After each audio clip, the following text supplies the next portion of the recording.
नमस्कार साथियों, आप सबको काफ़ी समय के बाद और काफ़ी लंबे टाइम के बाद मैं सोशल मीडिया पर वापस मिल रहा हूँ। अभी आगामी लोकसभा चुनाव की तैयारियाँ अपनी अपनी तरीके से सभी पार्टियों ने शुरू कर दी है। वहीं मीडिया के लोग भी लगातार एक बार फिर लोगों के बीच में जा रहे हैं, लोगों का मानस को जानने की कोशिश कर रहे हैं। भाजपा द्वारा प्रत्याशी लुम्बाराम चौधरी को मैदान में भी उतार दिया गया है। वहीं लगातार कांग्रेस पार्टी द्वारा अशोक गहलोत के पुत्र, जो पिछली बार जोधपुर लोकसभा सीट से चुनाव लड़े थे और चुनाव हारे थे, अभी वो जालोर सिरोही में उनके खास और अशोक गहलोत के करीबी जो नेता है वो ज़मीन तलाश रहे हैं। हालांकि बड़ी चीज़ और बड़ी बात यह है कि अशोक गहलोत के पुत्र वैभव गहलोत खुद 2 दिन पूर्व जालोर ज़िले के दौरे पर थे। उन्होंने सामाजिक अलग अलग जगह पर विवाह समारोह में भाग भी लिया था और वही सुंदा माता पहुंचे थे। सुंदा माता दर्शन करने के बाद वापस जोधपुर के लिए लौट गए। पर उसके बाद बड़ी बात यह है कि अशोक गहलोत द्वारा जालोर जिले के और सिरोही जिले के तमाम बड़े वो चेहरे जो कांग्रेस पार्टी से बिलोंग करते हैं, तमाम बड़े वो समीकरण, जातीय समीकरण, उनको लेकर अशोक गहलोत द्वारा एक मीटिंग आयोजित की गई थी, जिसमें आपको कुछ समय पहले एक फ़ोटो भी वायरल हुआ था, जिसमें सुखराम बिश्नोई, पुखराज पाराशर, ओम सिंह चांद्राई, श्याम लोढ़ा, वहीं रतन देवासी और कई जो पूर्व विधानसभा चुनावों में जिनको टिकट मिली थी वो पार्टी के काफ़ी कुछ कैंडिडेट भी थे। उसके बाद ये देखा जा रहा है कि जालोर सिरोही की जो राजनीतिक है उसमें एक नया भूचाल आने की संभावना दिख रही है, क्योंकि भारतीय जनता पार्टी ने लगातार एक विवाद खड़ा हुआ था देवजी पटेल को लेकर, जो 15 साल से मेंबर ऑफ पार्लियामेंट है देवजी पटेल।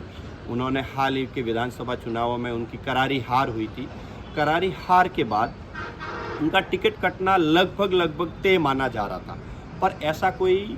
चेहरा नहीं था पार्टी के पास भाजपा में जो जातीय समीकरण को बैलेंसिंग व्यवस्था करते हुए पार्टी को बड़े लेवल पे जीत दर्ज करवा सके। हालांकि देवजी पटेल का विरोध करने के लिए यहाँ जालोर जिले के कई नेता हैं, वो जयपुर पहुँचे थे, दिल्ली पहुँचे थे, उन्होंने विरोध भी किया था और उनकी एक ही मांग थी कि देवजी पटेल को छोड़ के किसी भी चौधरी या अन्य चेहरे को टिकट देगी पार्टी तो हम लोग सब मिलकर पार्टी को एक अच्छे लेवल पर जीत दर्ज करवाएंगे।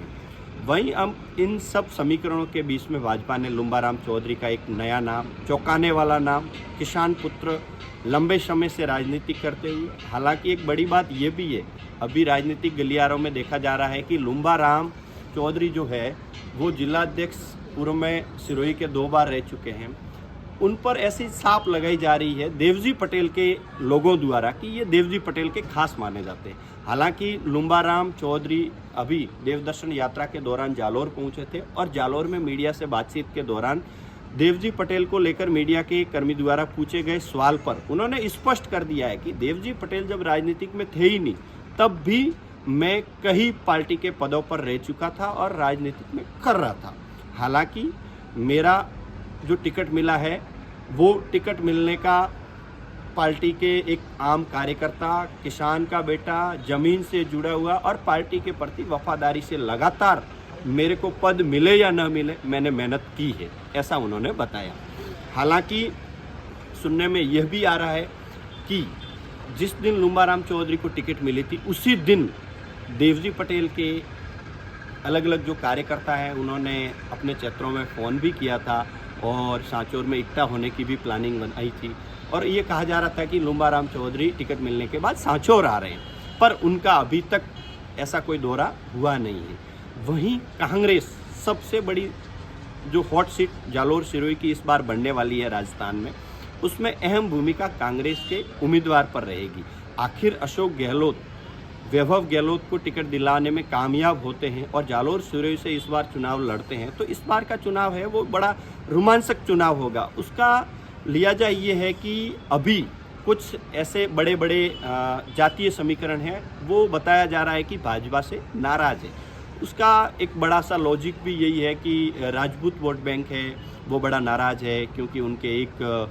टिकट मिली थी रानीवाड़ा से नारायण सिंह देवल को। उन्होंने हाल ही के विधानसभा चुनाव में वो चुनाव हार चुके हैं। उसके बाद ऐसा माना जा रहा है कि राजपूत समाज का कोई बड़ा चेहरा जालोर चिल्लोई का प्रतिनिधित्व करे, ऐसा किसी के पास कोई पद नहीं है। तो अभी 2 दिन पहले ये खबर भी आई थी कि जिला अध्यक्षों की घोषणा होगी, उसमें राजपूत समाज के किसी बड़े चेहरे को मैदान में पार्टी लाएगी और उसे जिला अध्यक्ष बनाएगी। हालांकि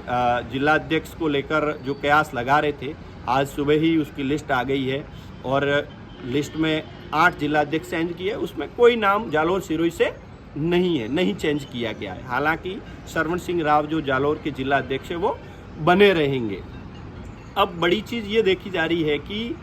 क्या पार्टी राजपूत जो बड़ा वोट बैंक है, जो भाजपा का मूलतः वोट बैंक है, उस वोट बैंक को साधने में एक बार फिर कोई नया समीकरण बिठाएगी या